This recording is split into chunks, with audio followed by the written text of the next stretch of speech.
తెలుగు చిత్ర పరిశ్రమలో ఉన్న అతి కొద్ది మంది క్యారెక్టర్ ఆర్టిస్టులలో బ్రహ్మాజీ ఒకరు. కమిడియన్ అయినా, సీరియస్ పాత్ర అయినా, ఇంకెటువంటి పాత్ర అయినా తనదైన రీతిలో ఆ పాత్రలో ఇమిడిపోయి ప్రేక్షకులని మెప్పించగల ధీటైన నటుడు బ్రహ్మాజీ. అతను ఈ మధ్య పాన్ ఇండియా సినిమా సలార్లో నటించి మంచి పేరు తెచ్చుకున్నారు. ఇలా పాన్ ఇండియా సినిమాలో కనపడుతూ అందరి ప్రేక్షకులకు దగ్గరవుతున్న బ్రహ్మాజీ ఇప్పుడు ఒక బెంగాలీ సినిమాలో నటిస్తుండడం విశేషం. బ్రహ్మాజీ బెంగాలీ సినిమాలో నటించడం ఇదే మొదటిసారి. తెలుగుతో పాటు తమిళం, కన్నడ, హిందీ భాషల్లో నటించిన బ్రహ్మాజీ ఇప్పుడు బెంగాలీ సినిమాలో ఒక ముఖ్య పాత్రలో నటిస్తున్నారు.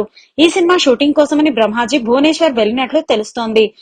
సుమారు 3 దశాబ్దాలకు పైగా చిత్ర పరిశ్రమలో ఉంటూ అజాత శత్రువుగా పేరు తెచ్చుకొని ఒక్క వివాదంలో కూడా లేకుండా పరిశ్రమలో అందరితో కలుపుకుపోయే వ్యక్తిగా బ్రహ్మాజీకి మంచి పేరుంది. ఇప్పుడు బెంగాలీ సినిమాలో మొదటిసారిగా నటించడం బ్రహ్మాజీ కెరీర్ లో ఒక మైలురాయిగా చెప్పవచ్చు. ఈ బెంగాలీ సినిమాలో అతను ఒక పోలీస్ ఆఫీసర్ పాత్రలో కనపడుతున్నట్లుగా తెలుస్తోంది. ఈ సినిమాకి రక్తిమ్ చటర్జీ నిర్మాత కాగా ఎంఎన్ రాజ్ దర్శకుడు.